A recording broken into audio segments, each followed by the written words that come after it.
안녕하세요. 7시니까 시작할까요? 잠깐만, 요것만. 저는 사실 비트코인에 대해서 잘 모르고, 칼퇴하자마자 켰대. 비트코인 있으세요? 저 이제 게스트 분과 얘기 시작하려고. 예상대로 비트코인이 떨어지고 있던데. 아니, 지난번에 얘기했을 때는 우리 비트코인 추종자는 보고 있어. 알아. 무조건 이제 사모아야 된다. 근데 뭐 10년, 20년 후를 누가 알겠어요? 다 사람은 죽는 건데. 근데 다만 제가 드렸던 말씀은 트럼프 취임이 분기점이 될 거다.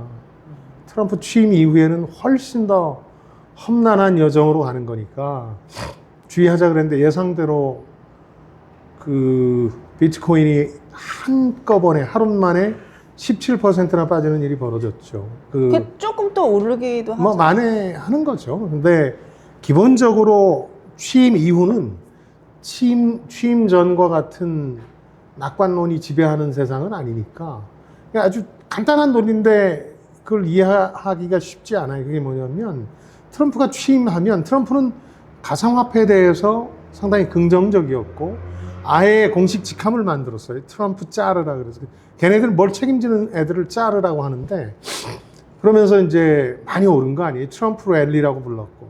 근데 취임하고 나면 가상자산 하나만 가지고 움직이는 게 아니라 특히 금리와의 관련성으로 움직이는 건데 금리와의 관련해서 갑자기 불안한 상황이 생긴 거예요. 뭐냐면 트럼프가 예고했던 대로 관세 전쟁을 시작했단 말이에요. 그러니까 멕시코, 캐나다 이웃 국가들 관세를 25%나 매겨버렸어요. 이건 시장 전망보다도 오히려 더 높았던 건데 이제 우방국들에는 맥시멈 그래도 20% 정도 생각했는데 명분은 펜타닐 유입 막는다는 명분으로 25%를 부과해버렸으니까 부과한다고 행정명령에 서명했으니까 갑자기 트럼프발 인플레이션이 걱정된 거지. 트럼프는 수입물가 띄우겠구나. 그럼 금리를 마음대로 내리질 못해요. 금리를 올려야 되는 상황이 돼버리죠. 오히려. 그래서 미국에서 금리 내리는 속도가 중요했는데 엄청나게 금리 내리는 속도가 늦어질 거라는 판단을 하게 됐고 금리 내리는 거하고 비트코인이 무슨 관련이 있느냐. 금리가 가장 중요한 변수예요. 왜냐하면 비트코인은 가상화폐는 실제적 가치보다는 사람들의 투자 심리에 의존하는 건데 투자 심리의 결정적인 건 금리거든. 더 쉽게 얘기하면 돈이 남아 돌아야 사는 투자 자산이거든. 비트코인이? 그럼. 근데 지금 오디오 잘 들어가요? 들리세요? 잘? 왜냐면 오늘 이 마이크는 저희 유튜브용으로 달고 있는 거고 핸드폰용 마이크를 안 달고 있어가지고 오디오 잘 들어와요? 그리고 그러니까. 뭐 질문 계속 올려주시면 제가 보고 있으니까 질문 올려주세요. 그래서 이 트럼프발 인플레이션, 금리 이런 거라는 게 앞으로 가상화폐 가격을 결정지을 거기 때문에 이번에 그 쇼다운을 보여준 거죠. 트럼프가 절대 가상화폐 가치를 떨어뜨리려는 의도가 아니었음에도 트럼프 리스크라는 게 가시화되면 금리 인하를 쉽게 못하고 그렇게 되면 가상화폐 앞날은 험난해지는 거죠. 그래서 취임 때까지 하시고 그 이후에 두 발 뻗고 자자는 얘기를 했던 건데 이제 이렇게 롤러코스터가 거듭되겠죠. 또 오르고 또 추락하고 그러겠죠. 네, 주변에 이제 비트코인 공부 많이 하는 사람들의 얘기는 트럼프 취임하면 더 오를 거다. 그거는 상당히 미래를 반영하는 금융시장이라는 걸 이해 못한 거죠. 왜냐면 트럼프면 무조건 좋아질 거다라는 게 취임 직전까지 막 반영이 되는 거죠, 사실은. 그래서 트럼프 랠리가 있는 건데 그 다음부터는 트럼프가 어떻게 말하고 행동할지 모른다는 게 가상화폐에도 이제 상당히 악재가 될 가능성이 커진 거죠. 하루 만에 17% 빠진 건 연초에 그 딥시크라는 중국 AI 때문에 엔비디아 주가가 17% 빠진 거 이후에 뭐 가상화폐가 이렇게 빠질 거라고 누가 정말? 상상했어요? 나는 떨어졌다고 해서 봤는데 1억 5천 얼마에다가 1억 4천 얼마 정도? 1,000만 원 정도밖에 안 빠졌네 이렇게 생각했는데 17%인데 또 만회하고 또 빠질 수도 있고. 그러니까 핵심은 금리다. 가상화폐라는 건 금리, 돈값에 가장 큰 영향을 받는다. 돈이 널리고 널려서 이것도 투자를 한번 해둬야 되겠다 하는 생각을 많은 사람이 할 때 오르는 장이다. 이렇게 생각하면 쉽습니다. 근데 비트코인이 그 정도 빠지니까 이더리움이랑 막 이런 난리 났죠. 대한코인이나 잡코인은 뭐 훨씬 더 크게 출렁거리는 거니까. 그래도 이더리움은 되게 뭐 잡코인이라고 하기에는 되게 큰 아니 대한코인. 그래서 구분하는 거예요. 비트가 아니어서. 얼터네이티브 코인이라고 해서 이제 좀 표현이 이상하지만 세계급 정도로 이제. 근데 내 주변에 비트 많이 공부하는 사람들은 이번 떨어질 때 또 막 샀더라고. 그러니까 무조건 사자라고 믿는 맹신하는 사람들이 분명히 시장에 있고, 그건 뭐 다른 시장도 마찬가지예요. 근데 그 이제 이런 얘기도 듣고 이런 얘기도 들으면서도 나는 이제 잘 모르는 보통 사람의 입장에서 그래도 이 비트를 확신하는 사람들이 뭐 70억까지 갈 거다. 이게 뭐 2개만 가지고 있으면 노후 준비가 끝난다. 뭐 결국은 내리더라도 결국은 오를 수밖에 없고 막 이런 얘기를 약간 살짝 더 솔깃했던 건 사실인데 근데 그 기사에서 노벨 경제학상 받은 사람이 유진 파머. 비트코인은 그 영원으로 수렴할 수밖에 없다 이렇게 얘기하니까 갑자기 덜컹? 주류 경제학 한 사람은 그렇게 볼 수밖에 없는 이유가 있어요. 주류 경제학이라는 건 어떤 자산의 내재적 가치를 따지거든. 근데 가상화폐는 화폐로서의 내재적 가치는 제로야, 제로. 화폐로 쓰일 수 있느냐, 미국 같은 데서, 우리나라 같은 데서. 거의 제로지. 그걸 이제 내재 가치 제로라고 설명하는 거고. 노벨 경제학상 받은 유진 파머 같은 사람들이 그 점을 지적한 건데, 그러니까 제로인데 왜 이렇게 1억이 넘느냐? 이건 투자 자산으로서 돈을 태우고 있는 거거든, 사람들이. 그게 어떻게 가론해? 그게 유명한 이제 더 큰 바보 이론이라는, 더 큰 바보 이론이라는 이론이거든요. 빌 게이츠가 최근에 지적한 게 그거죠. 더 큰 바보가 있는 한. 빌 게이츠 기사도 되게 많이 나더라고. 그 며칠 전에 얘기했으니까. 더 큰 바보가 있는 한 가격은 오른다는. 무슨 얘기냐면, 비트코인이 무조건 뛸 거라는, 더 크게 뛸 거라는 확신을 가진 사람이 있는 한 가격이 뛰지 않겠어요? 계속 사니까. 근데 주류 경제학을 공부한 사람들은 화폐로서의 내재적 가치는 제로에 가까운 건데 이거 다 거품이지 이렇게 믿는 거죠. 두 가지 거대한 시선이 존재하는데 경제학자도 그렇고 빌 게이츠 같은 부자도 더 큰 바보들이 이제 스스로 함정을 파서 그 사람 표현은 천재들이 머리 좋은 사람들이 스스로 파놓은 함정에 빠져들고 있다 이런 표현이었는데 그러니까 그 사람들이 더 오른다고 확신하면서 중앙정부나 중앙은행에 신뢰하지 못하면서 이제 여기에 투자하는 거죠. 우리나라도 지금 가상화폐를 대졸자 이상들이 하지 아무것도 생각이 없는 사람들이 하는 건 아니니까 빌 게이츠 지적도 일리가 있는 거죠. 그러면 저는 개인적으로 그때도 얘기했지만 투자 대상으로서까지는 공인되고 있으니까 투자할 만한데 문제는 투자 대상으로는 오케이. 근데 엄청나게 리스크가 높은 하이 리스크 하이 리턴이니까 뭐 그걸 전제하는 투자 전략은 각자 짤 수 있겠죠. 예를 들어서 우리 지난번 비트코인 추종자 같은 사람들은 조금씩 무조건 산다. 10분의 1 지난번 최악의 경우 10분의 1로 빠졌던 건데 10분의 1로 빠져도 그냥 킵고잉 한다. 그것도 나름 전략이지 뭐.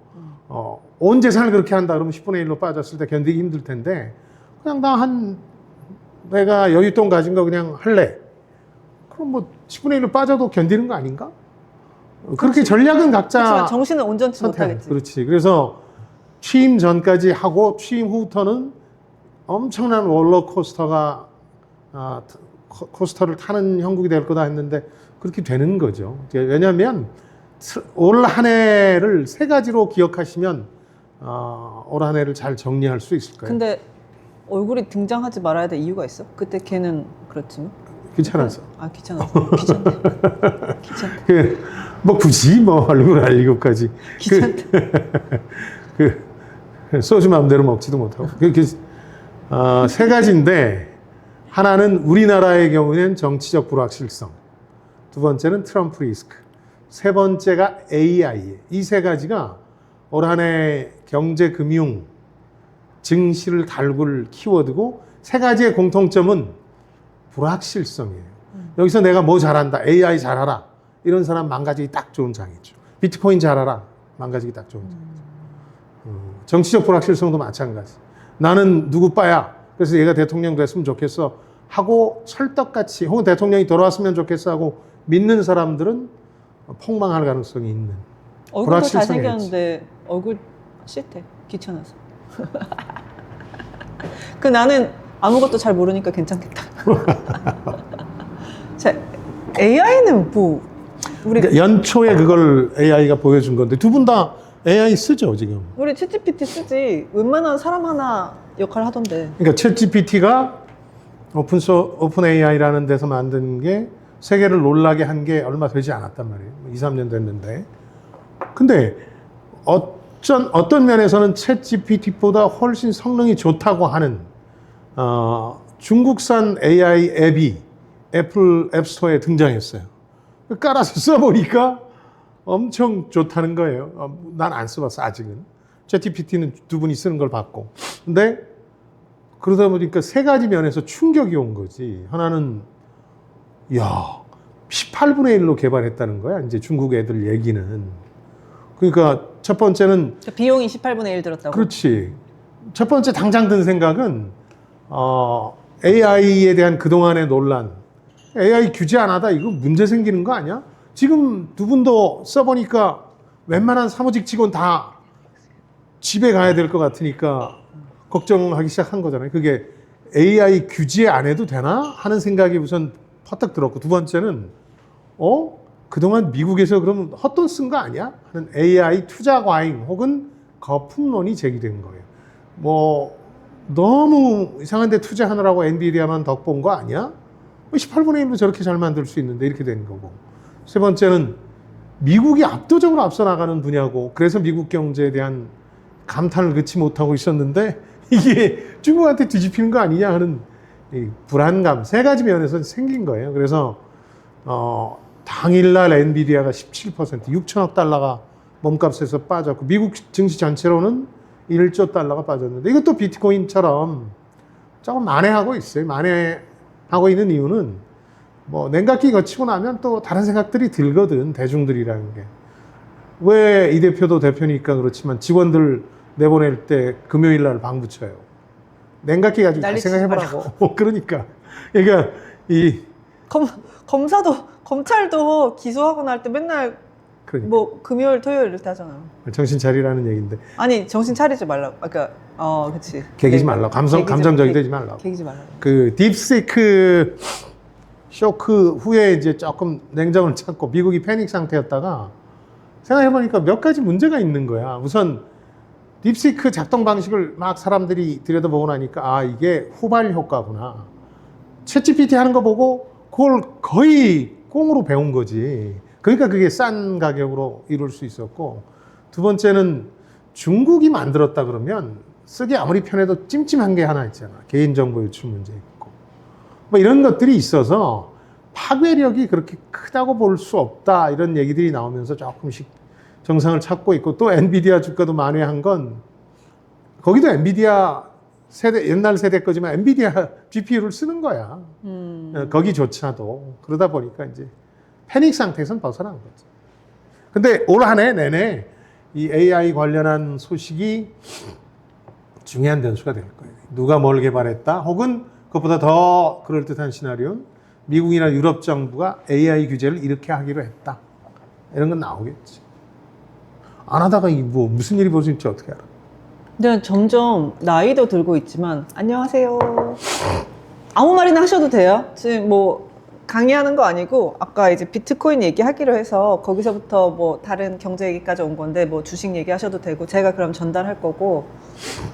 근데 그 사업하고 있으니까 투자 이렇게 생각하면 뭐 그 신경 쓸 에너지가 없으니까 잘 못하게 하는데 점점 그 세계에서 멀어지는데 근데 다른 사람들은 보면 엄청 관심 많이 가지고 막 공부도 하고 있어서 약간 불안한 마음. 근데 이제 사업과 투자의 관점에서 보면 올해 같은 해가 운 좋은 사람들한테는 대박이 날 수도 있죠. 불확실하다는 세계에는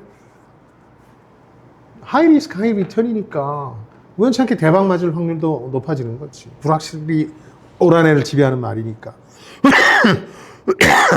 근데 사업하거나 투자하는 사람이 주의해야 될 건 기존에 가지고 있던 마인드를 그대로 고집하면 망한다는 거죠. 지금 저 자영업도 마찬가지잖아.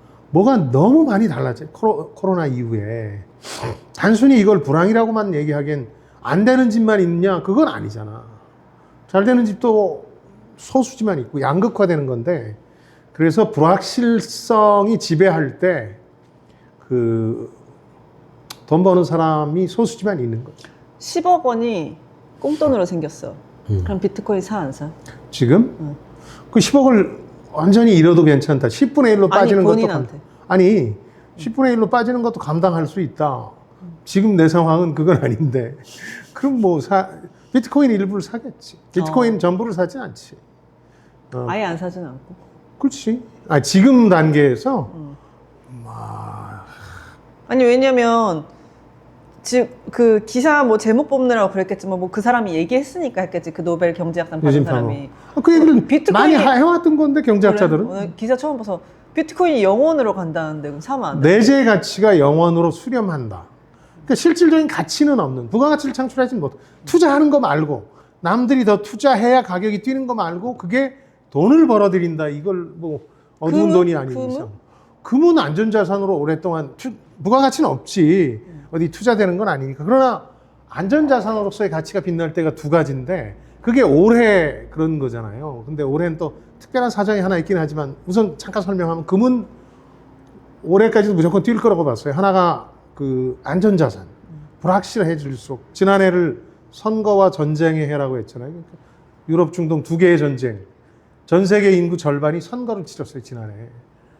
다 대부분 결정이 됐고 유럽 전쟁만 지금 방향을 찾지 못하고 있는데 이럴 때는 안전자산의 가치가 높아지니까 금값이 뛰었고 그래서 지난해 한 30% 뛰었죠. 근데 올해는 또 한 가지 금의 매력을 더할 요소가 있는데 그게 인플레이션 해치 수단이에요.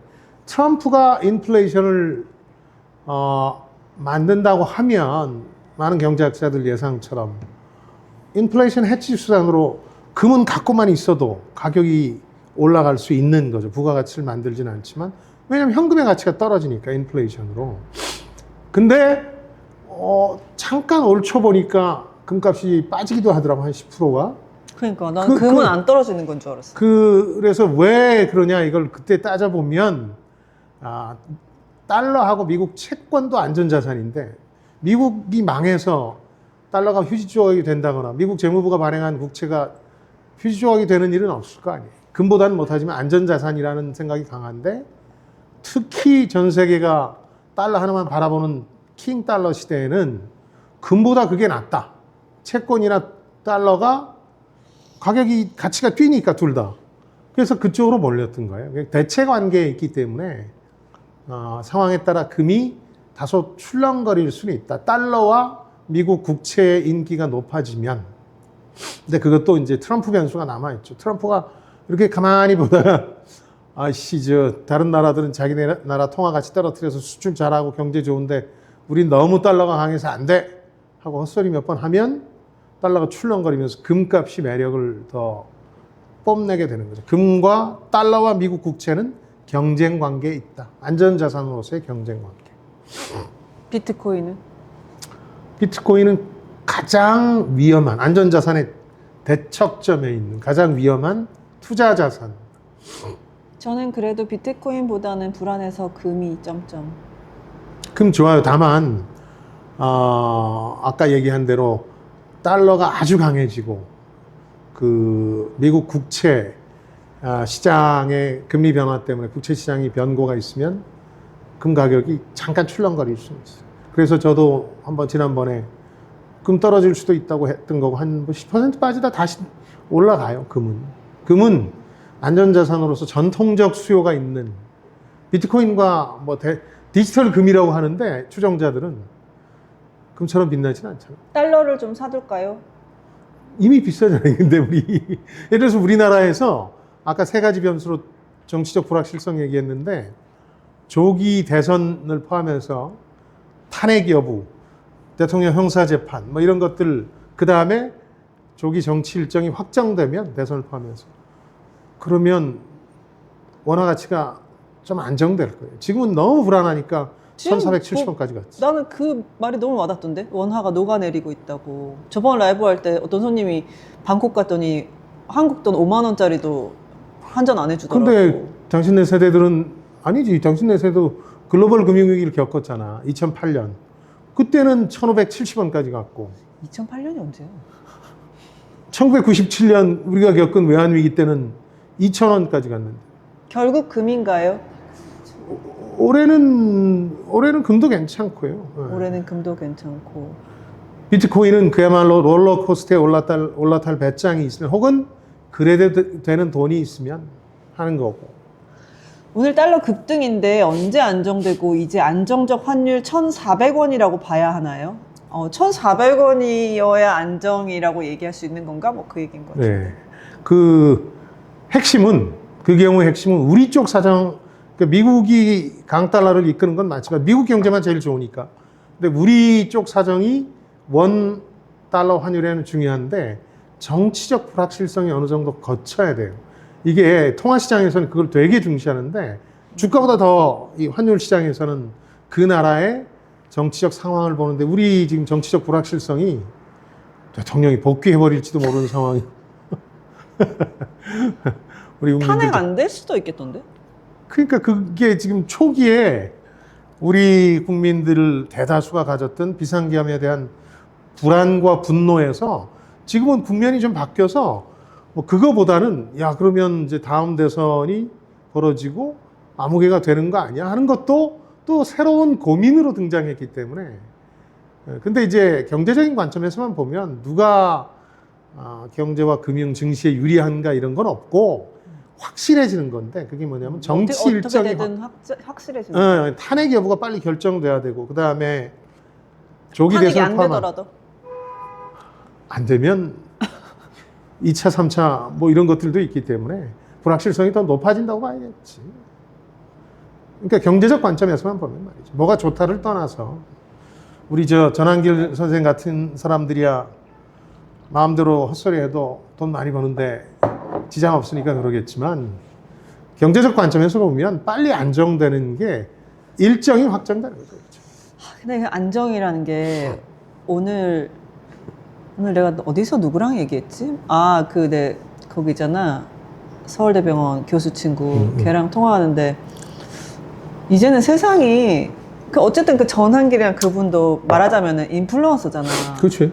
그렇게 부정적이든 뭐든 간에 관심만 끌면 되는 약간 그런 시대로 가고 있어가지고 이게 그 전통적 의미의 안정이라는 게 뭐 정치적으로든 경제적으로든 있는 건가? 이제 이 불확실로 그냥 계속 더 큰 불확실로 가는 거 아닌가? 그게 되게 우리 같은 40대, 50대 되게 특히 직장인들한테는 엄청나게 불안한 마음으로 그래서 막 우리 릴스 스터디 이런 거 하면은 사람들이 막 KTX 타고 오는 게 직장에서 너무 불안한 거야. 내 거 하나도 없고. 그렇지. 그러니까 관심 경제의 본질은 불확실성이죠. 관심 경제라고 불리잖아요. 소셜 미디어나 이런 데서 관심이 곧 돈과 가치가 되는 시대인데 그건 그 한 사람이 자기의 가치를 위해서 여러 가지 주장을 하면서 오히려 민주주의가 흐트러지는 경향들이 나타나잖아요. 전 세계적으로. 그러니까 조선일보가 3천만 개 생겼다고 생각해봐요.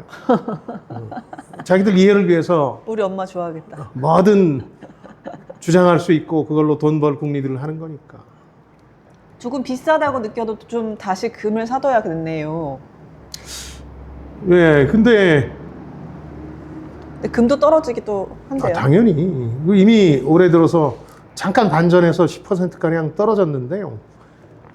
트럼프가 인플레이션을 조장하는 기미가 좀 보이면 그러니까 실제로 최근에 조금 그런 게 나타나잖아요. 그 25% 납타 국가, 자기 인접 국가에서 관세 매겨버리면 아직 실행된 건 아니지만 물가 안 주겠어요? 미국은 수입 물건으로 물가 지탱하는 나라잖아요. 물가 뛰면 인플레이션 해치가 금이 가장 나은 거니까. 근데 묘한 건 금을 사고 싶어서 나도 이렇게 찾아봤는데 최근에 너무 많이 올라서 옛날에 쌀 때 사서 팔았던 그 경험이 있으니까 그 돈 주고는 못 사겠던데. 비트코인도 그렇지. 그래서 어떻게 보면 글쎄 전 개인적으로 지난번 우리 비트코인 추종자분하고도 추종자 맞잖아 그 정도면. 아니, 이거 들어와 있는 한번 봐야 되겠다. 아이 봐. 큰일 난다. 뭐 추종자라는 말이 뭐가 나빠서 윤석열 추종자라고 한 것도 아니고. 없어. 아 저장할 거지 참.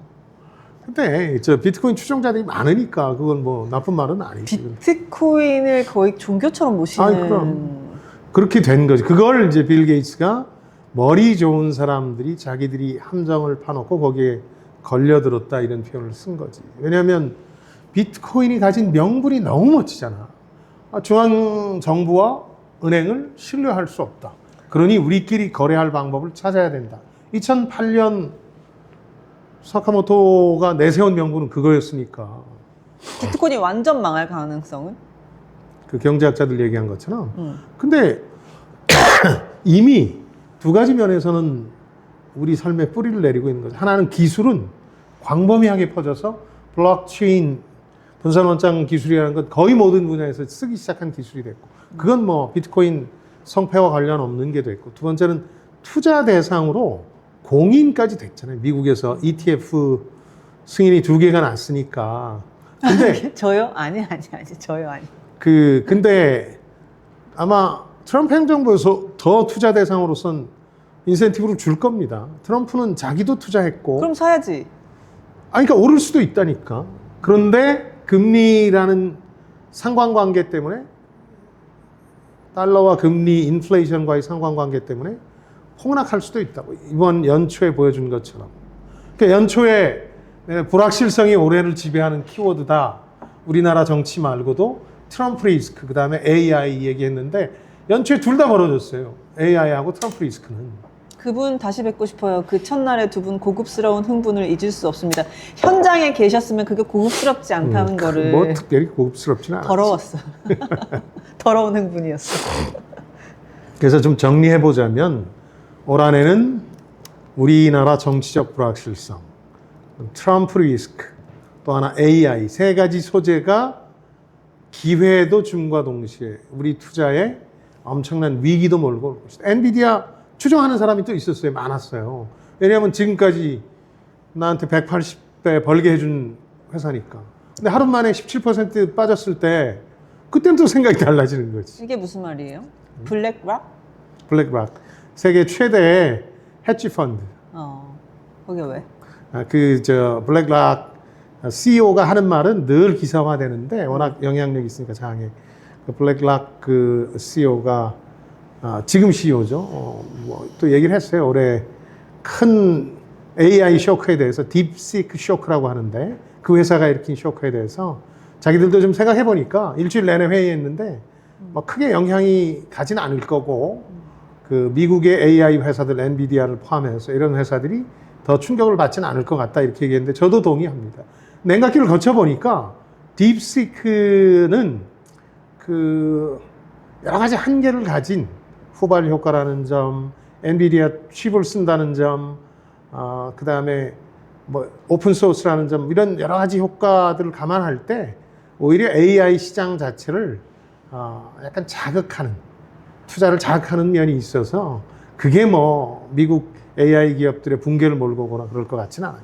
다만 한 가지 올해 미국 증시에 투자하는 이른바 미국 증시 추종자들이 있잖아요. 이분들이 잊지 말아야 될 최악의 시나리오는 AI 거품 붕괴론하고 일맥 상통하는 건데 미국 시장이 지금 너무 초장기 호황을 누려왔는데 트럼프가 들어서서 하는 이 관세 또 이민 정책 또 트럼프는 장기적으로 감세 정책도 들고 나올 텐데 아니 괜찮아요. 동결 건조 케일 가루 필요합니다.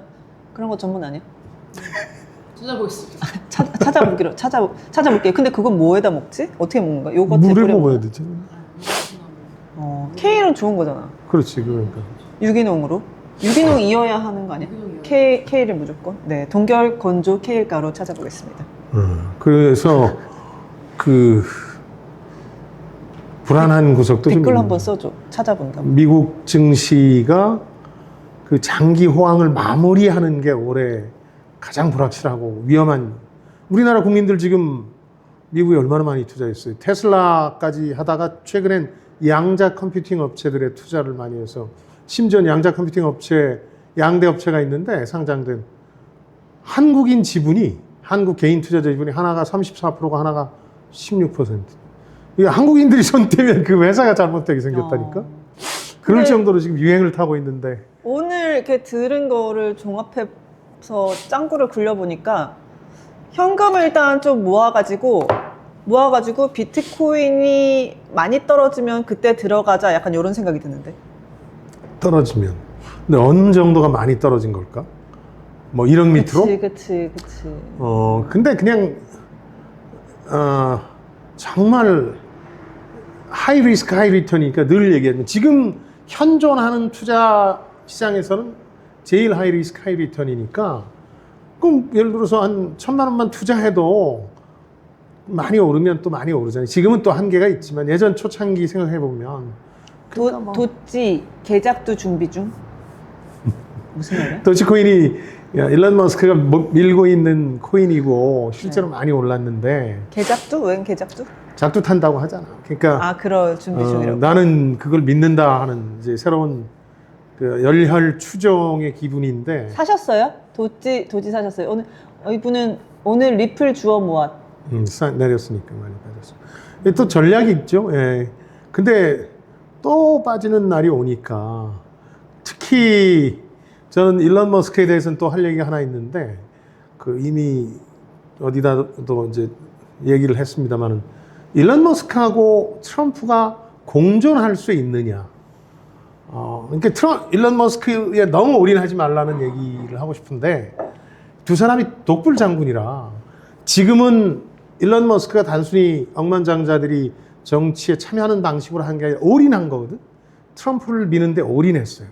우선 기부금 정도가 아니라 거의 매표 행위도 나서서 해가지고 미국 선관위로부터 경고를 받았었고, 그리고 이제 공약대로 유세에 나가서 직접 뛰어줘서 자리를 하나 받았죠. 도찌라고 불리는 정부 효율성 기구라는 거, 약칭 도찌인데. 그 도찌가 개작들을 준비 중이라고? 아니. 그 도찌 코인이 있는데. 아니 근데 여기서 지금 댓글에 자기 그 얘기는 그 정부 효율성 기구라는 거의 약자가 도찌예요. 그래서 공무원들이 떨고 있음. 근데 공무원들 떠는 것보다는 그 얘기를 많이 해요. 미국 사람들하고 얘기를 해보면 그게 일론 머스크를 위한 옥상옥 같은 성격이 있어서 공무원들한테 뭐 화끈한 효율성을 높여준다기보다는 공무원들 괴롭히는 기구로 등장할 수 있어서, 이게 트럼프는 해줄 만큼 해주겠지만 결국은 등을 돌리지 않겠느냐. 그것도 임기 초반에 스티브 애넌 같은 최측근이, 일기 최측근이었던 넘버 2였던 사람이 일론 머스크 쫓아내지 않으면 안 된다. 뭐 이민 정책 같은 거에서 이제 불화를 보이고 있으니까. 일론 머스크는 트럼프의 세계를 거의 다 수용했지만 이민 정책에 대해서 딱 하나 실리콘밸리의 입장을 견지해요. 그게 뭐냐면 인도 뭐 이런 사람 갖다 써야 되니까 고등교육 받은 사람들 막으면 안 된다 이런 건데, 트럼프나 스티브 애넌 같은 그 트럼프 유니버스에 있는 애들은 헛소리라고 주장하면서 이제 이미 부딪히고 있는 거거든. 갈라설 거라고 봐요. 저는 절대 둘이 공존할 수 없는 성격이다. 다만 그냥 갈라서서 일론 머스크까지 적으로 만들면 기성 언론들한테 지금 완전 트럼프는 척졌는데, 그래서 일론 머스크한테 뭐 하나 주지 않겠느냐. 정부 효율성 기구 같은 공동수장이 아니라 틱톡 같은 거 줄 거 같지 않느냐. 그러면 진짜 틱톡 해야 되나 봐. 그치?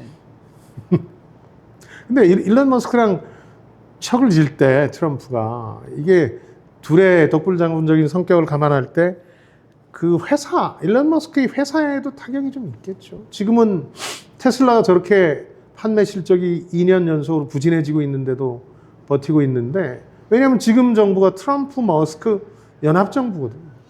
머스크 아버지도 코인 만든다던데요. 만들겠지. 안 만들 사람이 누가 있겠어, 돈 된다는. 일론 머스크도 엔비디아처럼 뒤로 중국 도와주고 미국이랑 사이에서 줄 타고 있을 것 같음. 전적으로 동의합니다. 지금 애플도 그랬지만 그 중국의 전략 가운데 하나는 한 놈만 패자가 아니라 미국 기업 중에 한 놈만 우리 편으로 끌어들이면 거기서 기술 다 뺄 수 있고 사람 쓰게 할 수 있고 애플이 그렇잖아요. 애플도 중국 시장이라는 걸 놓고 갈 수는 없으니까 그랬고 그 다음엔 테슬라였죠. 테슬라 상하이 공장 만들어준 게 엄청난 특혜예요. 그것도 그 전까지는 모든 외국 자동차 기업은 반반 합작 기업으로 투자할 수밖에 없게 했는데 폭스바겐이나 이런데 근데 머스크한테는 테슬라 그냥 공으로 갖다 준 거거든요. 그러니까 중국 시장을 지금 블랙록이나 블랙웰 같은 헤지펀드도 중국에서 엄청나게 해요. 투자를 위한 돈을 다 끌어모을 수 있는데 관계를 나쁘게 할 수가 없잖아요. 그래서 중국을 기업은 이용하고 있는 거죠. 중국은 그걸 일론은 이용하고. 우주적 사업가 트럼프를 이용 중. 뭐 저도 그건 동의해요. 아니 근데 사람이 거의 세기에 한 번 나올까 말까 한 이상한 사람이잖아. 근데 돈과 사업을 향한 그거는 진짜 대단하고 어떻게 하면 사람이 그렇게 될까? 나도 애 그렇게 키워야 될 것 같아. 그 엄마는 어떻게 그런 애를 키웠을까? 키워진 거라고 봐야 되나? 그 평전을 아무리 읽어도 남아공에서 태어나서 캐나다 거쳐서 미국 와서 할 때까지 뭘 공부를 제대로 했다는 느낌은 없고 오히려 타고났을까? 실리콘밸리에서 인맥이 좋아서 우리나라에서 돈 많이 들여서 영어 유치원 보내려고 하는 것도 그 인맥이 큰 역할을 했죠. 그 피터 티엘이라는 페이팔 마피아의 일원이었기 때문에 처음부터 그렇게 많은 돈을 벌 수 있었고 페이팔이라는 걸 만들어서 팔면서 시작된 거잖아요. 그 인간들의 돈벌이가. 그러고 나니까 뭐 제조업하고 빵 파는 게 아니라 완전히 새로운 아이디어로 돈 끌어모아서 상장시켜서 몇백 배 만드는 재주가 생긴 거죠. 그래서 신정부자는 예전에 IBM 이후의 신정부자들은 빌 게이츠부터 시작해 자본시장을 끼지 않고 부자가 된 사람은 없어요. 테슬라가 없었다면 머스크가 저렇게 컸을까요? 오히려 매번 자금난에 시달리는 비상장 기업 CEO로 그쳤겠지. 자본시장이라는 게 특히 요즘처럼 돈이 넘쳐나는 세상에서는 이걸 몰아주는 효과가 있으니까. 근데 우리나라에서는 뭐 먹는 장사 프랜차이즈 해가지고 주식시장 간신히 상장했더니 개박살 나고 막 이러는데 미국은 이 실리콘밸리에 대한 이 증권시장의 애정이 우리하고는 다르니까. 나는 그 백종원 씨가 왜 상장했는지 이해가 안 돼. 왜냐면 본인도 부자잖아. 어차피 부자고 방송에서 뭐 돈 잘 벌고 하는데 상장하면은 진짜 다 까서 보여주고 시어머니가 몇 명 생기는 거야. 그걸 왜 상장했을까? 네, 부자들의 속사정은 부자들 외에는 잘 몰라요. 자기만 알겠지. 부자 만들어가 제일 잘 알긴 하지. 에너지주는 어떨까요? 에너지주는 워렌 버핏이 옥시덴탈 정유를 강력 추천하는 걸로 봐서 게다가 트럼프가 이제 바이든 행정부가 해왔던 자연 친화적인 정책을 포기하고 전부 내연 뭐 천연가스 이런 걸로 가자는 거니까 에너지주는 유망하다고? 유망합니다. 우리나라 말고 우리나라는 석유화학의 어려움 때문에 지금 석유화학 어려움이 좀 반전돼야 뭐 우리나라에서는 에너지 기업이 무슨 시골하거나 시추하는 동네가 아니라 이 석유화학 업체들이니까 거기가 워낙 어려우니까 지금 중국 때문에 거기는 중국이 그냥 워낙 값싸게 후려치니까. 국내장은 뭐 여전히 들어가면 안 되는 건가? 아니 저는 얘기했지만 비상계엄이 터지기 전에 저는 삼성전자 얘기를 했어요. 지금 삼성전자 더 떨어졌던데? 아니 바닥을 확인하는 거죠 계속. 그러니까 4만 원이 바닥인데 4만 원대가 딱 한 번 들어갔었어요 삼성전자가. 그때 얘기했던 건 뭐냐면 6개월 후라고. 그러니까 아니 비트코인은 10년 후 괜찮을 거다 이렇게 얘기하면서 삼성전자는 6개월도. 근데 삼성전자 같은 주는 투자할 만한 주는 아니에요. 10년 투자하면 해보면 1년 정도 재밌는데 그때가 언제냐 그런 경험칙 때문에 드리는 말씀인데 바닥에서 한 단계 레벨업 할 때 잠깐 일어설 때가 있어요. 그 다음에 넌 하나 다 달라붙으니까 의미가 없는데. 이재용 뭐 무죄 다 나와도 별로 주가 안 오르고. 오늘 그거는 저것 때문이지. 이른바 AI 쇼크하고 반도체 실적.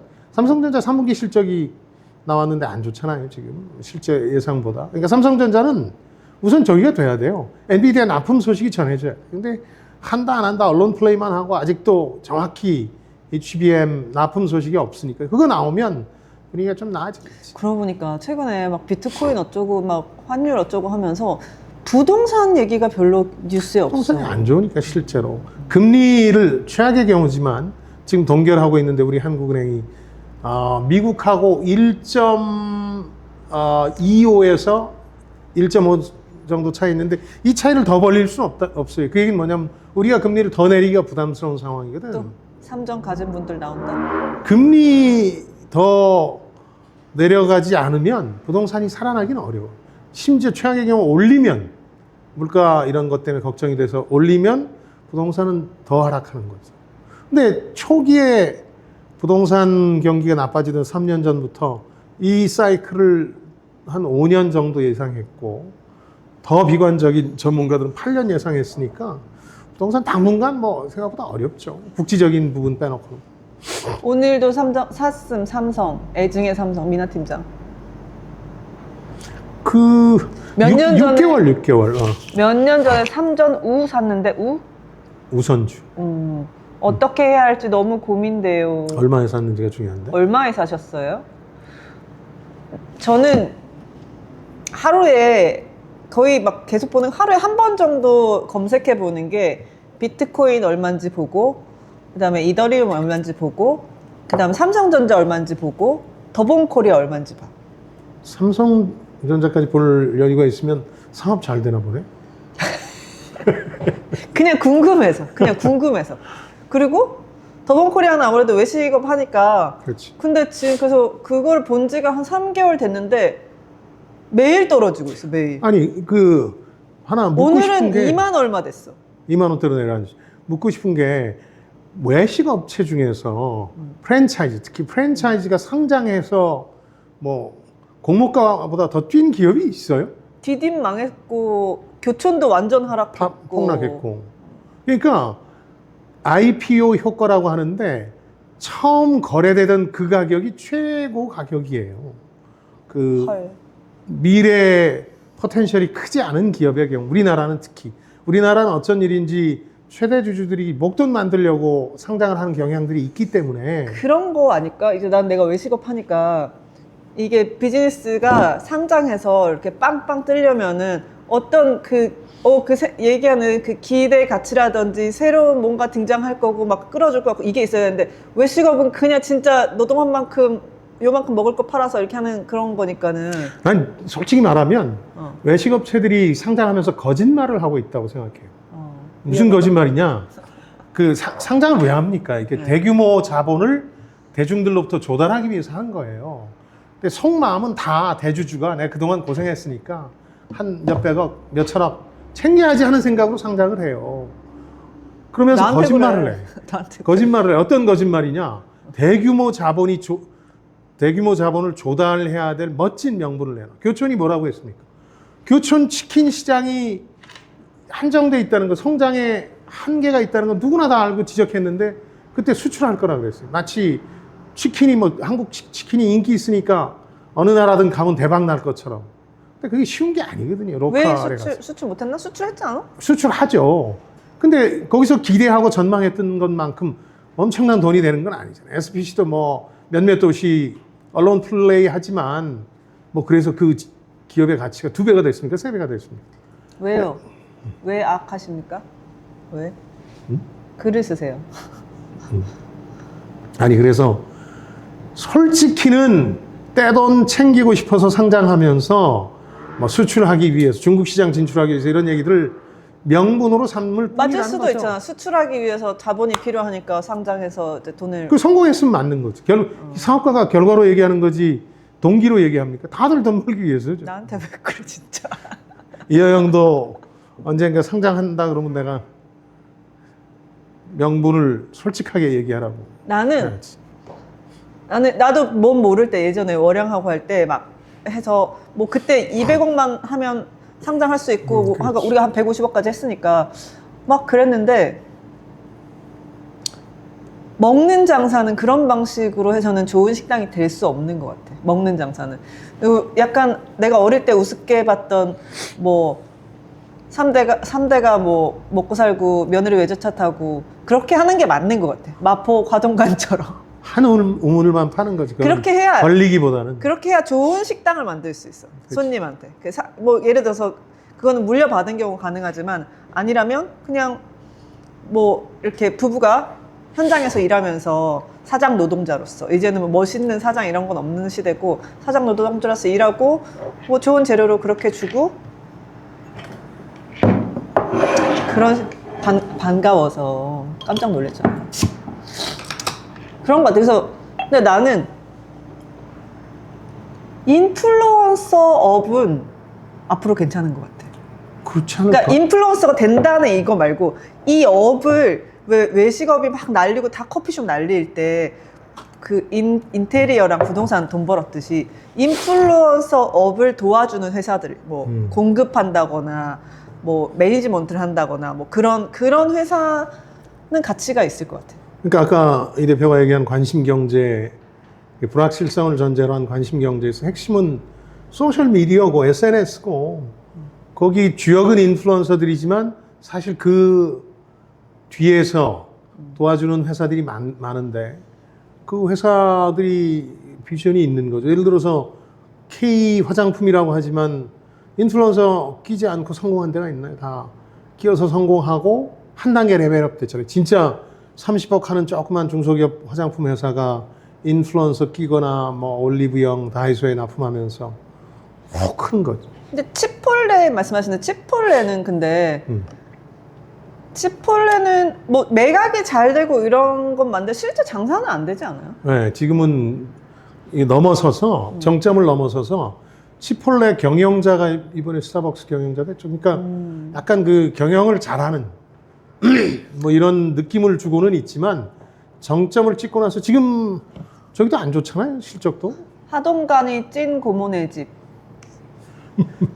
아 맞아. 대표님 하동간 저기라 했지. 조카. 2차 가십시오. 세기의 인플루언서 트럼프. 그렇지. 그러니까 마스크랑 트럼프. 그 아까 이제 내 친구가 이제 대학병원에서 나와서 병원 하고 싶다 해서 그런 얘기 했는데 식당도 마찬가지고 이제는 인플루언서가 내가 스스로 되지 못하고 이거를 할 수 없으면 가게도 하면 안 되는 거야. 병원도 하면 안 되는 거야. 병원을 내가 차렸기 때문에 이 인플루언서 시장을 공부하고 이게 아니고 이거를 할 수 있는 사람만이 오프라인의 매장을 열어야 되는 그런 시대. 근데 뭐 그 진짜 미국 대통령이 인플루언서 짓 하고 있으니까는 앞에 계신 분 설명 잘 해주시는데 어떤 분인지 소개해 주세요. 소개 안 하고 싶대요. 본인이 소개 안 하고 싶다고 해가지고. 좋은 학교 나와서 인생 망친 대표적인 학교 탓은 케이스죠. 아니잖아. 학교가 잘못 가르친 것 같아. 윤 대통령도 잘못 교육받았고. 제가 이따가 저희가 이거 유튜브도 같이 지금 앞에서 찍고 있는데 해가지고 저장하고 여기 유튜브 연결해서 링크 올려드릴게요. 스토리에. 저번에 이제 처음에 비트코인 얘기할 때 우리 한 명이 더 있었잖아요. 너무 힘들어가지고 비트코인에 이 완전 올인한 사람들 그 에너지가 있어요. 막 와 끌어올라서 막 자기 종교 안 믿으면 막 다 죽일 사람처럼. 그래서 같이 있는데 좀 힘들더라고 진짜. 근데 그럼 10분의 1로 떨어지면 어떡하냐? 그 비트코인. 근데 나는 그 친구를 알잖아. 걔는 견딜 것 같아. 견디겠다는 게 이른바 존버라는 게. 견디고 결과를 볼 것 같아. 존버라는 게 가상화폐 시장에서 나온 말이니까. 근데 그때 잠시 주변 사람들과 연락은 끊기지. 그 뭐 정신적으로 힘들게 하겠지 당연히. 슬픈 일, 실력과 상관없는. 아 근데 그 인플루언서가 그렇게 실력이 없고 뭐 돈을 쉽게 번다고 저도 옛날에 그렇게 생각했거든요. 인플루언서들한테 저희 보리굴비 같은 거 공급할 때 아우 돈 참 쉽게 버네 사진 몇 장 찍. 아니 진짜 거의 24시간 일하고 웬만한 중소기업 사장보다 물론 매출도 높지만 웬만한 중소기업 사장보다 훨씬 힘들어요. 그 인플루언서가 되어서 그걸 유지하고 있는 사람들은 저는 그거는 현 시대가 요구하는 실력이라고 생각해요. 그렇지. 아 병원의 진짜 실력. 뭐 의사 뭐 의사 그냥 뭐 노동하는 그 생활인이지 뭐. 내수 생활인.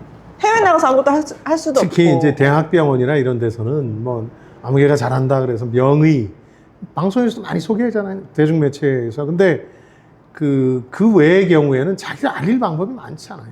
예전에는 텔레비전 나가서 뭐 생활 건강이라든가 뭐 다이어트나 정신 건강 이런 건 좀 하면서 연예인처럼 굴 수 있었는데 이제는 그 시장도 사람들이 신뢰를 잘 안 해요. 오해하지 않습니다. 네, 그래서 제가 다른 인플루언서들 걸 보면은 우리 인플루언서 분들이 정상적인 조직 생활이나 사회 생활을 많이 안 한 경우가 많잖아요. 그래서 막 댓글에 너무 예민한데 저는 괜찮습니다. 아무 말이나 막 하셔도 돼요. 그래서 막 그 댓글 뭐 이렇게 뭐 하는 거에 막 잠 못 자고 예민해서 막 돌아버리고 하는 거를 본인 그거에 드러내는데 그런 성격이면 안 하는 게 맞지 않아요? 인플루언서. 너무 큰 돈이 걸려 있으니까. 대가가 있는 거니까. 1,000억씩 하는데 어떻게? 그러니까 세상에 그걸 대가 어느 없는 직장 생활로 견딜 거야? price of fame이라고 명성의 대가가 있는 거죠. 저는 남편이 비트코인을 이제 시작해서 너무 속상해요. 조금 늦게. 좀 늦지. 근데 그래도 그냥 저희가 라이브 할 때마다 계속 얘기하고 있는 건데 중요한 돈, 급한 돈으로는 절대 하지 마시고 지금 시작했으면 그냥 가는 거예요. 그래서 계속 사 모으면서 이거는 뭐 제 생각은 아니고 저희 같이 라이브 하던 비트코인 공부 많이 한 그분의 의견이었는데 난 어느 정도 수긍하는 면은 있어. 그러니까 계속 여윳돈 조금씩 그 친구는 진짜 10만 원 생겨도 사. 그러니까 50만 원 생겨도 사고. 거듭 말씀드리지만 폭락장세는 언제든 온다.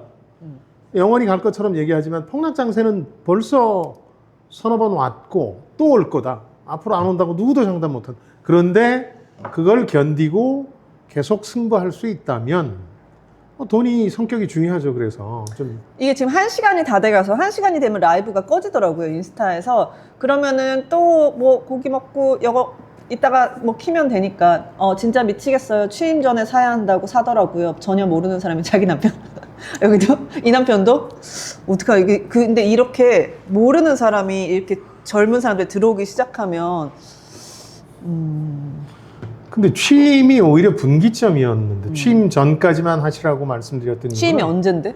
1월 17일인가 그랬잖아. 그러니까 취임 이후에는 그 기대감들이 모든 미래를 반영하는 게임이니까 이 게임은 미래에 대한 대중의 생각을 돈으로 거래하는 게 시장이니까. 그래서 취임 때까지는 기대감 때문에 많이 오르겠지만 그 다음부터는 폭락과 폭등을 거듭하게 되겠죠. 폭등도 할 거예요. 충격적 레버리지 안 됩니다. 레버리지 하지 말라고. 하지 마. 그러니까 다른 건 몰라도 뭐 증시 이런 거하고도 달라서 비트코인 그냥 최악의 경우 10분의 1로 빠진다고 생각했을 때 빚져서 들어갔으면 그게 감당이 되겠어요? 진짜 젊지도 않아요. 다 늙어서 왜 저러는지 점점. 난리 났다. 치고 빠졌어야 했는데 빠졌는지 못 물어봤어요. 여긴 또 다른 분. 꼭 빼라 했는데. 취임식을 기점으로 빼라 그랬잖아요. 더 벌 수도 있지만 우리 지난번에 네. 우리 추종자와 달리 추종자는 죽을 때까지 간다는 거고. 근데 비트코인은 진짜 근데 나는 거기 그 친구한테 되게 대단하다고 생각하는 건 어쨌든 그 각오를 하고 있더라고. 그렇지. 빠지면 그럼 빠지는 되지 날 뭐. 또 산다. 네. 근데 비트코인을 할 거면 비트코인을 신봉해야 돼. 이거를 완전히 믿지 않고는 마음이 너무 힘들 것 같아. 그렇지. 그리고 매일 비트코인에 관해서는 찬양과 부정 기사가 매일 나와요. 이 대표가 지금 봤다는 저 유진 파머 노벨 경제상 수상자 뭐 가격 제로 얘기나 빌 게이츠의 더 큰 바보들 얘기 이런 것들이 아침에 기사로 뜨면 철렁하는 거지. 근데 떨어질 땐 무한정 떨어질 것 같고 올라갈 땐 무한정 올라갈 것 같은 게 모든 투자 자산의 가치예요. 근데 비트코인은 그게 더 심한 거지. 단타성은 가슴 떨려서 못하겠고. 나 이거 하나만 적어줘. 그러니까 1시간 되면 라이브가 자동으로 꺼진다고.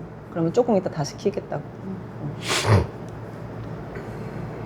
단타는 20대나 하는 거지. 자기 정상적인 직업 가진 사람이 우리 와이드 도어 언니처럼 그런 사람이 하면 안 되는 것 같아. 정신 건강에 안 좋아. 그러니까 예를 들어서 최근에 벌어진 단타 유형 중에 이제 성악개미들 가운데 양자 컴퓨팅이 좋다 그래서 진짜 테슬라 다 갈아타고 그냥 몰빵을 했거든요. 많이들 사더라고요. 주변에서 보니까. 잘 나가는 줄 알았는데 그 양자 컴퓨팅이 하루아침에 거기도 한 10% 이상 빠졌죠. 그러니까 또 비관론이 우세해지고 그렇게 흔들릴 거라면 트럼프 정부에서도 이 비트코인을 하면 안 되는 거죠. 그 정도로 롤러코스터를 타게 됐죠. 취임 전까지는 트럼프 랠리로 재미 볼만 했으니까. 그때 시작하지 말라고 했는데 단타로 한다고 해서 찬성했거든요. 단타도 안 해본 게 무슨 간단히 해본 사람이 하는 거죠. 남편이랑 한잔 하세요.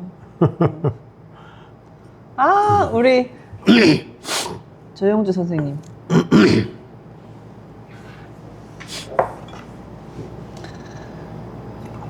점심은 고기 먹었는데 저녁에 또 고기 먹어요.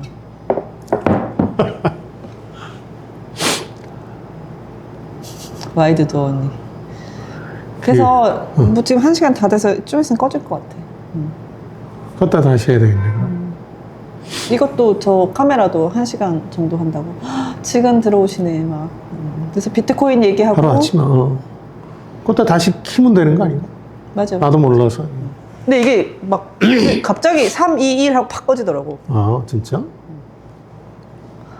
퇴근 어디로? 여기로 퇴근하지. 왜 집에 갔어? 이러니까 라이브 할 때 사람 오는 거야. 불러오지 마. 일을 꼭 키워. 저희 신랑도 난리 났다. 다시 다들 신랑 난리 났다. 저희 신랑도 비트코인 한 번도 안 해본 사람이 지금 시작한다고 하는데 어떻게 해야 하나요? 지금 폭락한 이후에 지금 이제 시작하겠다. 먼저 검색하셔야 되겠죠. 비트코인 사업하는 법. 근데 라이브 할 때마다 반복해서 얘기하고 있는데 이건 정확해요. 거래소가 있으니까 뭐. 그 어떻게 해야 돼? 남편을 이제 어떻게 해야 되냐 그거지. 비트코인 어떻게 해야 되냐. 이거를 10년간 사 모을 수 있으면 떨어지나 올라가나 마음의 요동 없이 사 모을 수 있으면 하면 되고.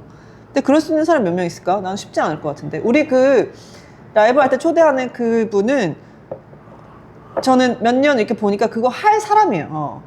물론 정신건강이 안 좋겠지만 본인이 그거 할 사람이니까 견뎌내서 결국 결과를 볼 것 같은데 스트레스 쌓이고 못 견디실 거예요. 일종의 올인 전략이니까 그 막 진짜 신봉하면서 10년을 간다. 10년 안에 폭등기가 물론 와요. 폭락기도 뭐 그런 건데 하루에 10,000원씩만 사게 해보세요. 적립식으로.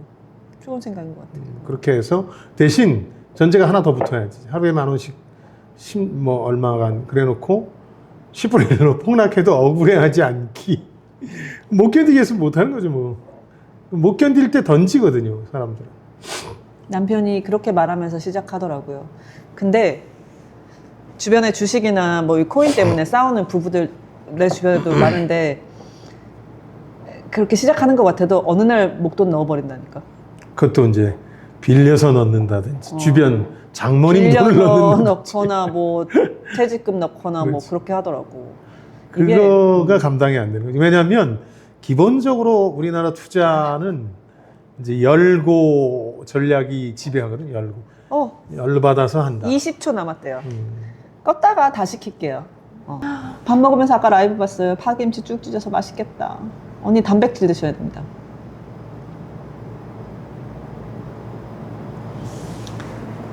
비트코인.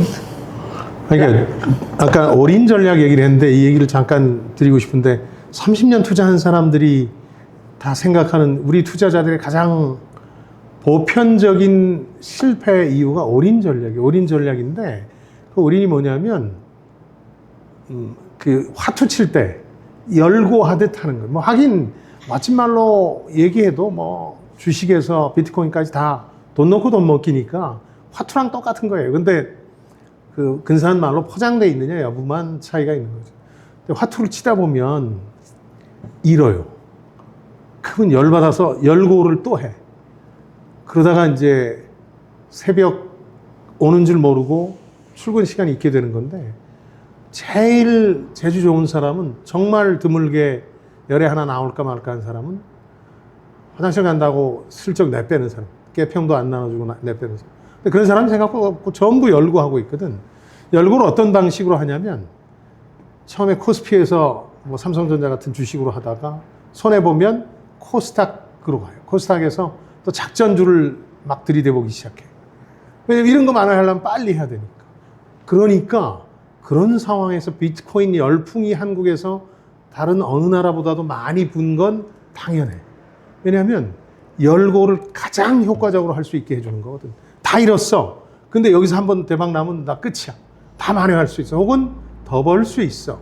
그러니까 실제로 비트코인에 들어오는 사람들이 30% 우리가 사업할 때는 뭐 올해 20% 벌었으면 좋겠다, 15% 벌면 괜찮겠다, 뭐 이렇게 하는데 비트코인 하면서 20% 벌겠다는 사람 한 명도 없지. 없어. 전부 다 10배, 뭐 100배 뛰어갖고 대박 나야지 약간 이거여서 거의 복권 사는 심정이에요. 그러니까 그동안의 궤적은 코스피, 코스닥, 작전주, 그 다음 외환 선물, 외환, 또 옵션까지 가는 게 우리 동네 저기였는데 갑자기 비트코인이라는 게 나타났는데 이건 한 큐에 그 모든 걸 뒤집을 수 있는 적어도 이론적으로는 환상을 심어준 거지. 근데 뒤집은 사람은 글쎄 어디 강연 다니고 있어 보니까 다 빼고 내 아들 친구 얘기했잖아. 46억 벌어서 은행 대리였는데 빠지고 손 안 대 이제. 근데 정말 그런 드문 사람의 얘기를 들으면서 내 인생 역전 시나리오를 꿈꾸는데 그럴 가능성은 10%가 뭐야? 1%에서 5% 정도밖에 안 된다. 그러니까 남편 말릴 때 쓰시라는 얘기예요. 그런 말 귀에 안 들어올 것 같은데. 근데 나는 그거는 좀 땡겨. 그러니까 돈 생길 때마다 뭐 매달 50만 원 이렇게씩 넣어서 10년 후에 자식한테 물려주거나 노후 자금으로 쓰겠다는 그 계획은 좀 땡겨. 유진 파머는 10년 안에 영의 가격으로 수렴하는 시기가 온다는 거니까. 근데 그렇게 얘기는 했지만 아까 얘기한 거는 투자 대상으로서 지금 공인되는 단계니까 없어질 수는 없다는 거 지금 아니야? 당장 공인된 투자 자산을 없애면 그게 뭐 사기극이지. 투자 대상으로서는 10년 이상 가겠지만 자칫 잘못하면 국민주 1990년대 노태우 대통령 시절에 국민주라고 막 동아은행 이런 거 팔아제끼고 어디 장롱 속에 넣어뒀다가 아들한테 물려줬는데 그 은행이 이미 망했는데요. 이렇게 될 수도 있는 거지. 그러니까 뭐 무작정 옳은 전략이라는 게 없고 무작정 옳은 전략이라고 판단되면 시장이 가만두질 않아. 다 거기로 몰려들어서 거품이 터지고 마는 거지. 안녕하세요. 아까 라이브 1시간 되면 여기서 뭐 20초 남았습니다 하다가 꺼져요. 그래서 끄고 잠깐 밥 먹으러 가기 전에 투자를 그래서 남편분이든 누구든 개인적으로는 시간들이 얼마나 남았는지는 모르지만 좀 적당한 돈 가지고 해보고 1,000만 원 미만 금액으로 해보고 주식도 해보고 이것저것 그 경험이 쌓이고 나면 오만해지는 사람도 있긴 한데 근데 이제 지금 아까 말씀하신 저희가 아까 1차 라이브 마지막에 남편분들이 갑자기 비트코인 한다 그 지금 사례가 엄청 올라왔잖아요. 근데 제 주변에 비트코인을 꾸준히 이렇게 하고 있는 사람들 보면 정말로 공부를 열심히 하고 뭐 비트, 뭐 미국 시장, 다른 코인, 뭐 달러 환율 이런 뭐 국채 거의 경제 전반을 정말로 열심히 공부하지 이게 그냥 남이 얼마 벌었다더라 해서 그냥 뭐 단타로 들어가는 사람들은 별로 없어요. 샤넬을 샀어야 아무따 쪽쪽 오르던데요. 근데 샤넬도 루이비통 지금 완전 똥값 됐잖아. 그런가? 루이비통 재고가 원래 루이비통이 그 재고가 남으면 불태운대. 이제 근데 너무 많아가지고 지금 그래서 중국 시장으로 뭐 4조 원치인가 보낸다고. 근데 LVMH 주가는 괜찮잖아. 이거 뭐 중국 사람들 또 사니까. 아직 샤넬은 루이비통이랑 좀 다른 것 같아. 아직. 나는 근데 한국인들 사이에선 샤넬은 명품 대열에서 탈락한 거 아니야? 뭐 그렇게들 얘기 많이 그런 시기가 있었어. 한 20년 전에. 그래? 지금 아니야. 너무 낡은 얘기구나. 그러니까 사람들 진짜 모르는 게 샤넬이 똥값이던 시기가 있었다니까. 촌스러워 막 이런. 20살. 있었어. 근데 지금 또 완전 뭐 경영을 잘했나 보지. 근데 그 샤넬을 사야 되는 거 아닌가 하는 얘기의 결론은 모든 수중에 있으면 뭘 사놔야 된다. 한국 사람들이 투자해놔야 된다. 그 집이 만든 이제 허상인데 집이. 근데 사놓지 않고 현금으로 가지고 있어도 괜찮을 때가 많아요. 우린 뭐 원화가 녹아내린다는데. 외국 여행 가면 원화가 부담스럽지만 국내에서 원화가 녹아내리든 말든 나중에 800원으로 돌아올 줄 1달러에 800원 하던 시절이 있었어요. 외환위기 직전에. 그러니까 그 환율은 변하는 거예요. 그러니까 변하는 거에 목숨 거는 것만큼 허망한 것도 없는 거죠. 저는 이런 얘기를 자주 해요. 우리나라 땅을 중국인들이 와서 산다. 요즘 뭐 아파트 이런 형태로 사지만 제주도뿐만 아니라 서울에서도. 그래서 언론 기사에 대문짝만하게 중국인이 점령하고 있다. 최근에 이른바 중국 배싱하고 관련해서 더 막 올리는데, 기사를 올리는데. 그래요? 돈 좀 와서 쓰게 하면 좋지. 무슨 얘기냐면 일본 잘 나간다 그럴 때 미국에서 컬럼비아 영화사 샀죠. 락커펠러 센터 다 사들여가지고 막 미국인이 제2의 진주만 침공을 시작했다고 그랬는데 그거 어떻게 빠져나갔는지 알아요? 그 산 일본 자본이 다 손해보고 다 팔고 돌아갔어요. 그것도 다 그냥 투자의 관점인 거니까 뭐든 투자해 둬야 된다는 생각 자체가 뭐든 오르는 건 세상에 하나도 없어요. 근데 마누라 가치가 그나마 좀 오르겠지. 물가는 떨어진 적은 들수록. 없잖아. 물가는 떨어진 적이 없잖아. 물가는 떨어진 적이 없지. 근데 죽을 때까지 현금만 갖고 있으라는 게 아니지. 예전에 뭐 사채업자들은 현금을 실제로 빳빳하게 해서 비닐 장판 속에 넣어뒀다가 치매 걸려가지고 후손들이 고생했다 이런 전설도 들리는데 평생 현금만 믿은 사람들이고 그 사람들은. 근데 그건 아니고 뭐 예를 들어서 한 2, 3년은 현금 가지고 있는 게 좋을 수도 있죠. 근데 지금은 인플레이션이 우려되는 시기니까 현금은 아니지만 뭐 채권 같은 것도 괜찮고 뭐 막 내 주변에서 집이든 뭐든 사놔야 된다 하는, 사놓고 20년, 30년 기다리면 안 오르는 게 있습니까? 그런 얘기들 많이 하는데 케인즈가 얘기했듯이 오르죠. 사람들이 죽어서 그렇지. 결국 사람들은 죽는 거니까 너무 길게 보고 한다는 투자는 허망한 거죠. 너무 또 단타로 하는 건 실력이나 운이 따라줘야 되는 거고. 그럼 워렌 버핏이나 이런 사람들 투자는 뭐냐? 재능과 운이 만난 천문학적 확률의 케이스지. 매년 26%씩 수익을 벌어올린 60년 투자 생활했는데 2년간 빠지고 그 사람도 2, 3년은 빠졌더라고요. 그러니까 그거는 뭐 재능과 운이 다 만난 경우. 한국 사람들은 머리도 좋고 공부도 많이 해서 그런지 모르지만 자기가 다 워렌 버핏보다 못할 리 없다. 이런 생각을 해요. 거품인 걸 알면서 들어와. 나만 먼저 빠져나가면 된다 이런 건데 자기만 먼저 빠져나가기 힘들어. 주변에서 다 그 얘기하니까. 우리 가게 오셨던 작가님인데 엉엉 신랑 코인 오늘 폭락해서 슬프대요. 저도 슬프네요. 캐센터 못 가. 코인 떨어져서. 에이씨. 그러니까 이 시기를 견딜 만한 돈과 사람이면 하는 건데 중요한 돈으로는 하면 안 돼요. 진짜 지금 인생이 코인 떨어져서 우울해지니까. 캐센터 못 온다는 게 말이 되냐고. 중요한 돈으로 하셨다. 캐센터 올 돈으로 지금.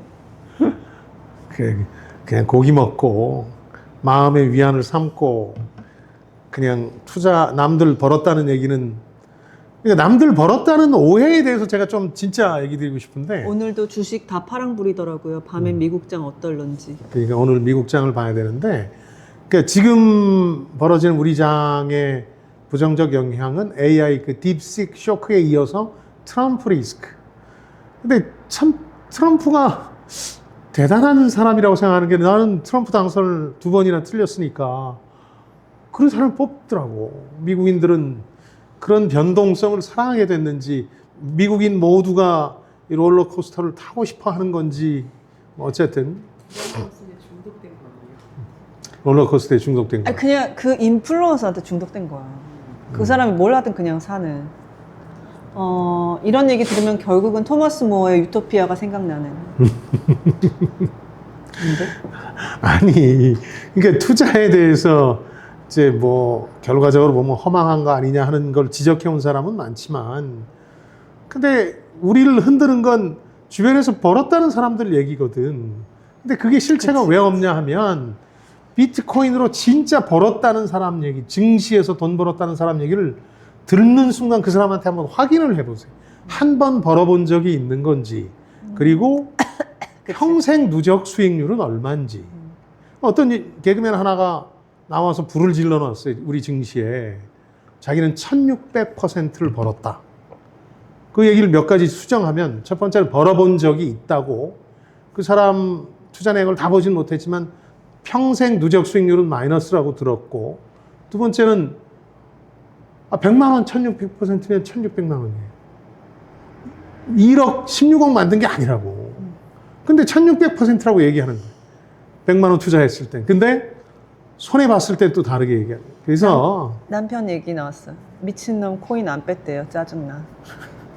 그 남편한테 꼭 해주고 싶은 얘기는 해주고 싶은 얘기는 나이가 들수록 비트코인보다 마누라의 가치가, 같이 손잡고 옆에 있어줄 사람이 중요하니까 마누라 얘기 좀 들으라고.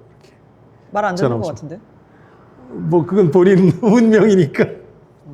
비트코인 뉴스 봤는데 없어질 화폐라고도 하던데 어찌해야 그게 할까요? 유진 파머 얘기인데. 그러니까 그것 때문에 제가 그 기사를 보고 오늘 라이브를 준비한 거예요. 그 설명을 일부에서 드렸는데, 그러니까 경제학자, 특히 주류 경제학에서 공부한 사람들은 가상화폐는 화폐로서의 가치를 따져볼 때 중앙정부나 중앙은행이 공인할 가능성이 없기 때문에 제로다. 내재적 가치가 제로다. 그래서 그 내재적 가치에 수렴한다고 표현하는데, 그렇게 수렴한다고들 많이 믿어요. 예를 들어서 폴 크루그만을 포함해서 주류 경제학자가 비트코인 죽인다, 대박이다, 나도 한다, 이런 사람 아무도 없어요. 뭐 투자 전문가라든가 뭐 이런 사람, 전략가라든가 이런 사람들이 하는 거지. 그래서 그 얘기를 한 거고, 빌 게이츠 같은 전통적 부자도 이게 뭐 부가가치를 낳는 건 아니고 그냥 와 하고 그 명분에 압도돼서 추종하고 따라오는 사람들의 투자의 가치가, 가격이 결정되는 거니까 더 큰 바보 이론이라는 거. 그러니까 더 비싸게 사줄 사람만 있으면 가격은 계속 오른다. 경제학 교과서에는 내재 가치에 따라간다고 하지만, 더 큰 바보 이론에 따라서 사줄 사람이 계속 나타나니까 더 높은 가격으로 가격이 올랐다가 어느 날, 늘 말씀드리지만 가격 조정이라는 게 교과서에 나오는 것처럼 합리적이고 효율적으로 되는 게 아니라 이 산이 아닌가벼 하고 우르르 무너져 내리는 거거든요. 실리콘밸리가 최고야 하고 인터넷 거품 때 막 추종하고 사다가 2001년이 되니까 바로 4분의 1 토막으로 떨어져. 기업들이. 우리가 너무 왔나벼. 이 산이 아닌가벼. 그런 거예요. 그러니까 서서히 조정되는 거란 아무것도 없고 그냥 폭등과 폭락을 통해서, 폭등과 폭락 소식이 또 많이 전해지니까 SNS나 이런 걸 통해서. 근데 점점 그 약간 되게 본능적이고 미친 약간 교양이나 도덕 이런 거가 전혀 상관없는 시대처럼 국제적으로도 그렇게 움직이고 있어서, 나는 이게 세상 돌아가는 거 보면 비트코인, 그러니까 노벨상 받은 경제학자는 너무너무 클래식한 자기 이론과 그 이때까지의 경험으로 얘기하는 건데, 뭐 그냥 미친놈이 판치는 세상이니까. 그 넷플릭스 저거 뭐지? 더 인플루언서 거기 보면은 부정적인 짓이라도 해서 관심을 끄는 걸로 포인트를 얻는 그런 세상이어서. 그런데 길게 보면 다 새로운 세상이라고 주장해 왔지만 역사는 반복된다는 시각도 있을 수 있거든. 생각해봐. 인터넷 나타났을 때 뭐라고 했어? 뉴 이코노미라고. 이는 완전히 다른 세상으로 등장한다. 그 다음 2000년대 초반에 페이스북 이런 거 등장했을 때 저커버그나 이런 사람들이 뭐라고 했어? 낯선 사람들하고의 연결을 통해서 더 좋은 인류애와 공동체로 나온 개뿔, 트럼프 같은 스타 하나 만들어 놓은 거지.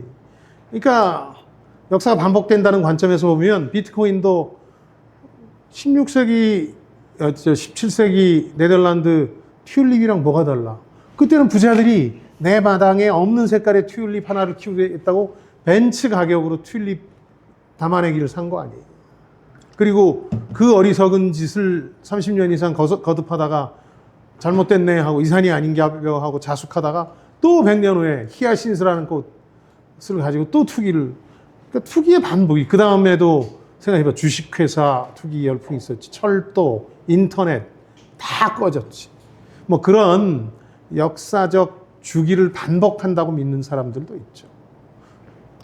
그런 사람들은 나도 동의하는 말이지만 그 미래를 보기 위해서 SF를 읽을 게 아니라 역사서적을 읽어라.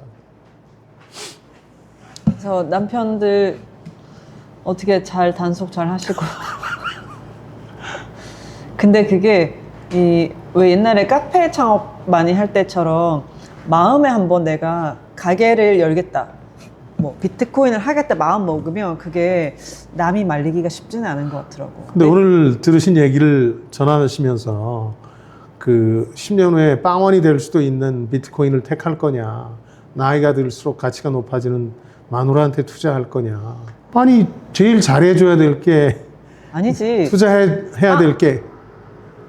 여자들은 인플루언서가 되고 싶어해. 몇백억 버는. 남자들은 몇백억 비트코인을 벌고 싶어해. 그렇게 해서 뭐 하고 싶어 하는 줄 알아? 이혼하고 싶어해. 진짜야. 진짜야. 아이고. 리프 코인도 아세요? 난 잘 모르겠습니다. 잡코인은 잘 모릅니다. 그것도 그거 했대요? 개별적으로는 모릅니다.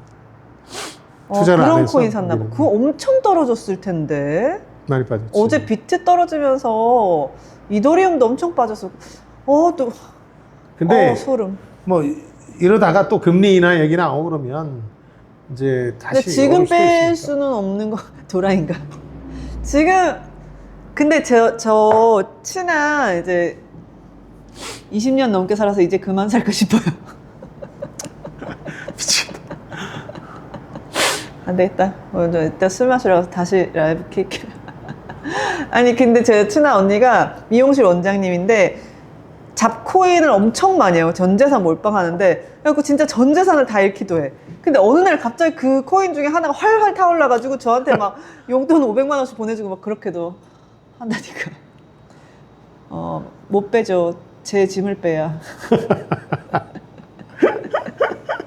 그러니까 그 지금 17% 빠졌다 그래서 이 시장이 끝난 것도 아니고, 얘기 드리고 싶은 건 왜 트럼프 취임식을 기점으로 상황이 달라질 거라고 봤냐면, 모든 자산 가치는 미래를 반영하는 거죠. 주식도 무슨 더본 코리아 주식 가격은 미래의 영업이익을 얼마나 낼 것이냐, 이걸 판단 기준으로 삼는 거 마찬가지로. 근데 참 신기해. 그 백종원 씨네 식당을 직접 가보면 내 나이에는 못 먹을 음식이고 그 식당이 잘 되지 않을 거라는 거를 누구나 보면 알 텐데, 그 또 주식시장 젊은 세대 생각은 다를 수도 있고 사람들. 근데 그 취임 전까지는 트럼프 랠리라는 게 있었죠. 가상자산을 비교적 공인하는 입장이고, 가상자산 자르라는 그 직함도 만들 거다, 정식 그 정부 그 직함으로. 그런 얘기들이 나오니까 기대가 당연히 반영되고 뛰겠지만, 그 다음부터는 좋은 소식 일변도는 아니니까, 취임하고 나서는 지금처럼 본인 의도와 상관없이 금리나 속도 조절론이 힘을 얻어버리면 금리가 생각보다 낮아지지 않을 거라고 생각하면 누가 비트코인 같은 불투명한 가상자산에 투자를 하겠어요. 그러니까 빠진 거고 또 올라가겠죠. 폭등할 수도 있는데 이런 롤러코스터를 타야 된다. 근데 당선되고 취임 전까지는 30%가 오르는 게 무조건 거의 눈에 보이는 거였으니까. 하지 말라 하면 나한테 설교를 하더라고요. 그러니까 신공하면 그런 거니까. 비트코인에 빠지면 그래요. 저도 그래서 그 우리 같이 그때 라이브 했던 그 친구 그러니까 술자리에 온다 그러면 제가 오기 전에 이렇게 단속해요. 비트코인 얘기하지 마, 경제 얘기하지 마, 달러 얘기하지 마. 걔한테 불 붙이지 말라고. 그럼 진짜 한 3시간, 4시간을 막 신념이 돼버리는 거지. 이제 비트코인은 투자의 대상이라기보다 신념의 대상이 되는 거지. 나는 금 사려고 알아보고 있는데 남편이 이상한 리프코인 샀다고. 한 잔 먹고 한 판 해요. 어떻게 샀는데 이미. 그래도 돈이 있나 보다 사는 거 보니까.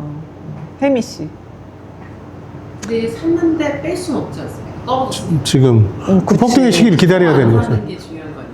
그렇지, 더 안 사는 게 중요해. 근데 두면 또 오르기도 하더라고. 그렇지, 그렇지. 그냥 여기서 요만큼을 끝내라고 해요. 저희는 그러면 저녁 장소로 이동해서